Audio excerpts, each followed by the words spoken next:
Apa kabar semuanya? Pada pertemuan kali ini, kita akan membahas mengenai interaksi sosial dan bentuknya. Yang pertama, kita akan membahas mengenai pengertian interaksi sosial.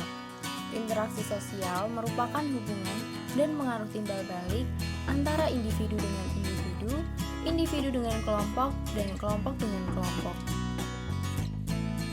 Adapun syarat interaksi sosial. Yang pertama, interaksi sosial harus memiliki kontak sosial.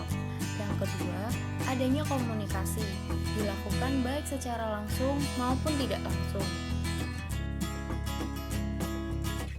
Kita tahu bahwa semua tindakan manusia tidak selamanya disebut dengan interaksi sosial.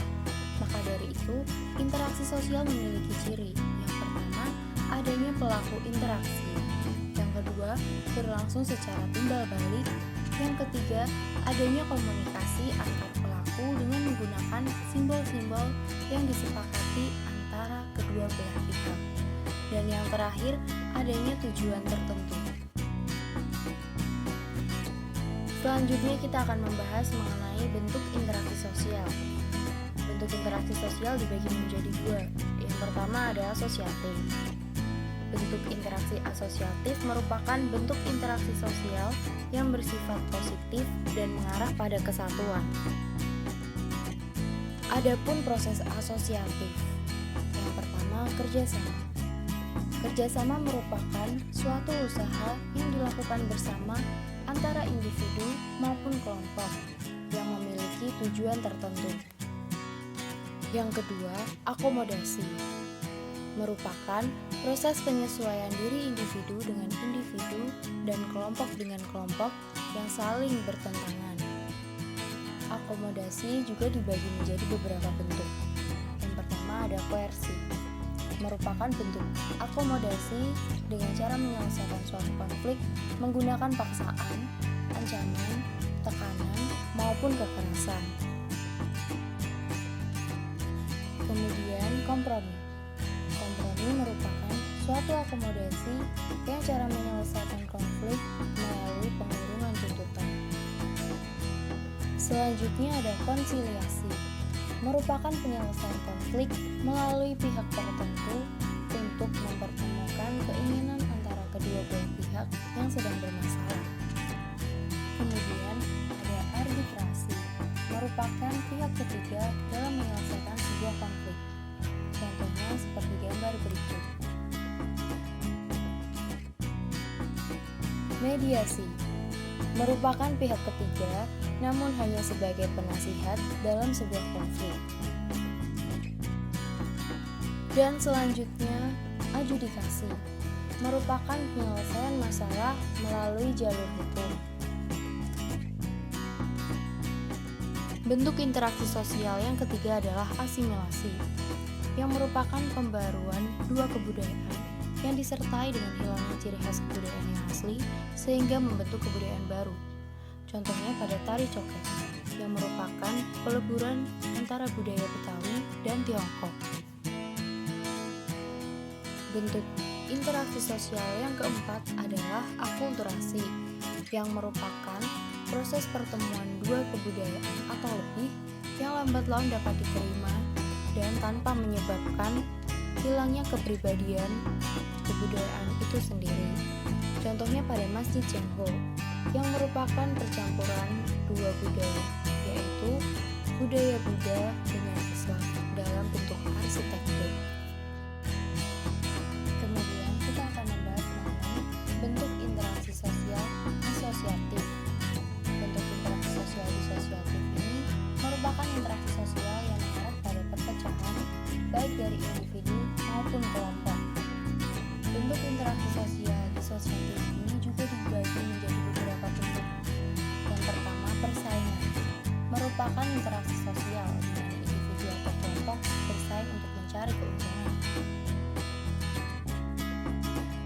Kemudian kontravensi merupakan interaksi sosial yang ditandai dengan adanya ketidakpastian pada diri yang menimbulkan ketidaksukaan namun tetap disembunyikan. Kemudian pertikaian. Pertikaian merupakan bentuk lanjutan dari kontravensi di mana perselisihan sudah bersifat terbuka. Dan yang terakhir adalah konflik, merupakan proses sosial di mana individu maupun kelompok berusaha memenuhi tujuan dengan jalan yang menentang pihak lawan yang disertai dengan ancaman atau kekerasan. Setelah ini kita akan menyaksikan video mengenai interaksi sosial dan bentuknya.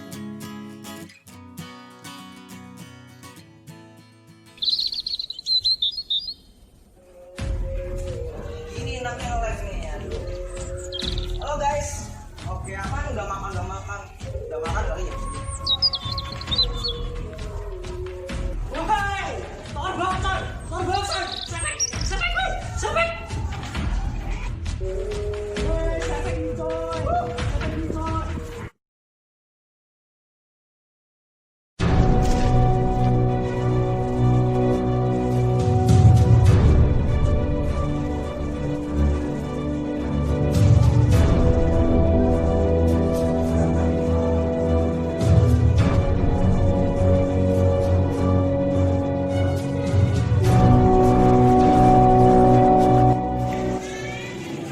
Lu gak punya mata lu? Lu juga punya mata? Lah gua lagi nge-vlog. Nah, gua juga lagi nge-game. Lah lu gak suka gua lagi nge-vlog.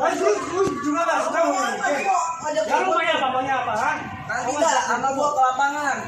Gimana mau gak? Ya udah ayo. Ya nanti gua panggil teman-teman gua. Gua juga panggil ya. Tunggu. Tunggu. Aduh, parah lu. Tunggu aja lu. Sampai gua diutang aja belum lunas. Awas lu. Ya udah tunggu aja lu. Awas lu ya. Woi. Tunggu ada. Oh, pokoknya besok gua.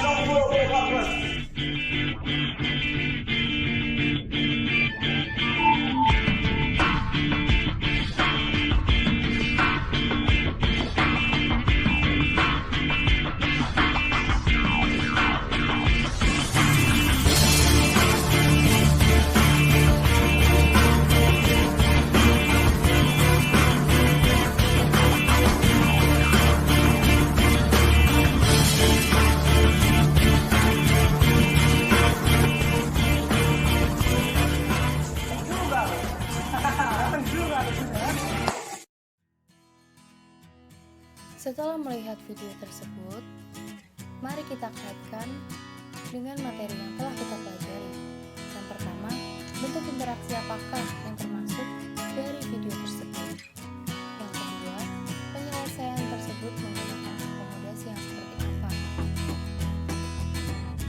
Kita telah sampai di penghujung materi.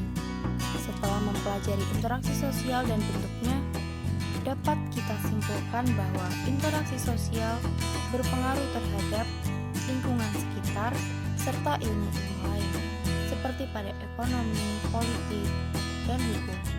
Kemudian, membentuk lembaga yang di dalamnya terdapat tujuan dan fungsi dari masing-masing ilmu tersebut. Peran interaksi sosial ini sangat besar bagi ilmu-ilmu pengetahuan sosial. Sampai jumpa pada materi berikutnya. Jangan pernah berhenti belajar, karena hidup tak pernah berhenti mengajarkan.